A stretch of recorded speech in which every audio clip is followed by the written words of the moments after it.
warahmatullahi wabarakatuh. Saya Robiatul Adawiyah dengan NIM E072190027. Di sini saya akan mempresentasikan guna untuk memenuhi ujian akhir semester dari mata kuliah Tarekat Mutabaroh. Tarekat Qadiriyah wa Naqsabandiyah Al-Utsmaniyah pasca wafat Mursyid Kyai Haji Asrori.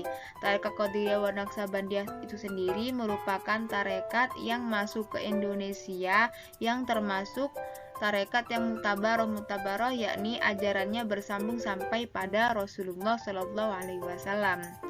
Melalui proses yang panjang yang bermula dikenalkan oleh Syekh Muhammad Khatib Al-Sambasi bin Abdul Al-Ghaffar Al-Sambasi Al-Jawi yang merupakan pendiri Tarekat Qadiriyah wa Naqsabandiyah, kini penyebaran Tarekat Qadiriyah wa Naqsabandiyah di Surabaya berpusat di Pondok Pesantren Al-Fitrah Surabaya yang dibawa oleh Kiai Haji Ahmad Asrori Al-Ishaqi. Di pondok ini, Tarekat Qadiriyah wa Naqsabandiyah mendapatkan tambahan Al-Utsmaniyah yang merupakan penisbatan pada guru mursyid sekaligus ayahnya, yakni Kiai Haji Muhammad Utsman Al-Ishaqi. Nama Al-Ishaqi merupakan penisbatan nama kepada Sunan Giri yang memiliki nama asli Maulana Ishaq karena masih bersinambung nasab. Kiai Haji Asrori memperoleh amanah melanjutkan kepemimpinan Tarekat Qadiriyah wa Naqsabandiyah dari Kiai Haji Utsman sehingga menisbatkan nama ayahnya pada tarekat ini sebagai penjelasan nasab. Menurut Syekh Muhammad Zada Al-Utsmani, para tokoh tasawuf memiliki mursyid ini hukumnya wajib. Karena setiap manusia yang sedang memiliki penyakit batin seperti cinta dunia, takabur, ujub, riya, dan lain sebagainya, sehingga menjadi penghalang wusul atau sampai pada Allah Subhanahu wa Ta'ala.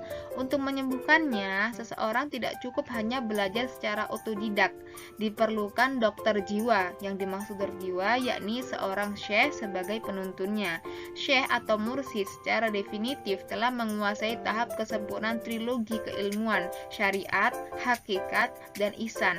Pakar mengetahui seluk-beluk hawa nafsu, penyakit batin, penanganan, serta pencegahannya. Hubungan murid, mursyid, serta wusul. Setiap tarekat memiliki cara atau metode sendiri untuk dapat wusul.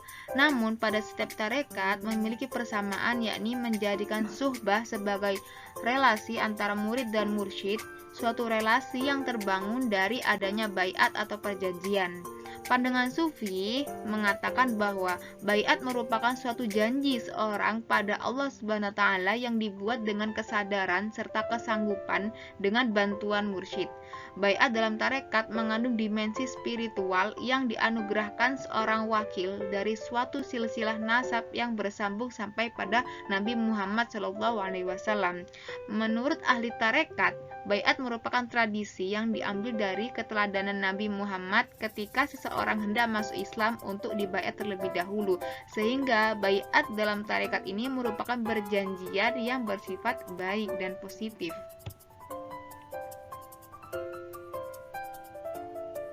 Mulai dari berbagai wilayah bagian Indonesia hingga perkembangannya meluas ke wilayah Asia Tenggara seperti negara Singapura, Malaysia, Hong Kong yang menjadi murid beliau. Keberhasilan penyebaran tarekat merupakan buah dari siasat atau taktik yang diterapkan oleh Kiai Haji Asrori. Majelis Al-Hikmat dibuka untuk umum tanpa membedakan status, ras, golongan, ekonomi, tua muda, berbagai kalangan dapat mengikuti termasuk yang bukan murid.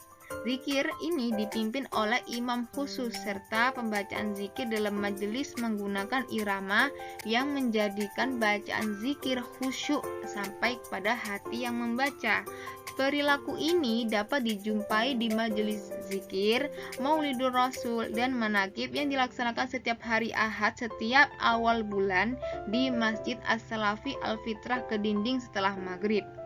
Dalam majelis ini lebih banyak dihadiri para jemaah karena mereka meyakini bahwa dengan menghadiri manakib sebagai bentuk penghormatan dan cinta kepada Syekh Abdul Qadir Al-Jailani, juga terdapat bacaan ibadallah ya arhamar rahimin serta nasyid la ilaha illallah yang di dalamnya bentuk penghormatan dan rasa cinta kepada mursyid Kiai Haji Asrori juga Kiai Haji Usman. Dalam majelis umum ini, jamaah yang bukan murid namun adanya rasa senang, cinta, dan kemauan untuk zikir, nah mereka disebut dengan jamaah muhibbin. Jamaah muhibbin bila rasa cinta dan senang dalam berzikir terus bertambah, maka hati akan menuntun mereka menyanggupi menjadi murid dengan berbaiat. Kejadian pembaiatan murid dapat ditemukan dalam majelis mubayaah. Majelis ini berhubungan dengan pembaiatan murid yang baru serta membaharui baiat murid yang lama yang dilakukan setiap minggu sekali. Dari semakin tinggi antusias jemaah, Majelis Al-Hikmah telah tersebar ke berbagai wilayah, tidak hanya di Jawa Timur. Perkembangannya meluas hingga ke wilayah Jawa Barat, Jawa Tengah, DKI Jakarta, Kalimantan, dan wilayah Asia Tenggara. Pada tanggal 25 Desember 2005, terbentuklah kepengurusan Al-Hikmah di Pondok Pesantren As-Salafi Al-Fitrah Meteseh, Semarang, Jawa Tengah. Kiai Haji Asrori mengembuskan nafas terakhir dan dikebumikan di lingkungan pesantren Al-Fitrah ke dinding Surabaya.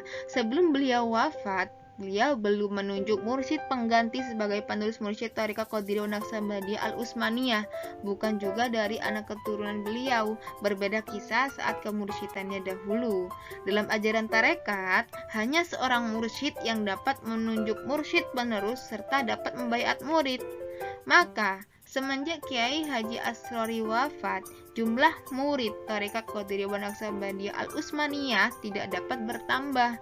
Di pesantren Al-Fitrah Kendinding sendiri saat ini hanya memiliki 3 imam khusus serta beberapa murid Thariqah Qadiriyah Naqsabandiyah Al-Utsmaniyah.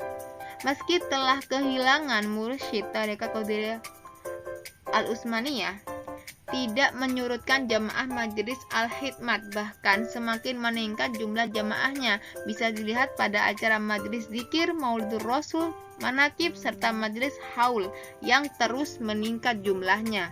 Hal ini dikarenakan bacaan zikir warisan Kiai Haji Asrori mampu menembus serta membius hati pembacanya. Sumber ini saya dapatkan dari hasil wawancara dengan pengurus tarekat Qadiriyah wa Naqsabandiyah Al-Utsmaniyah di pesantren As-Salafi Al-Fitrah Kedinding, Surabaya. Sekian presentasi yang dapat saya sampaikan. Mohon maaf apabila ada salah kata. Saya ucapkan terima kasih banyak. Wassalamualaikum warahmatullahi wabarakatuh.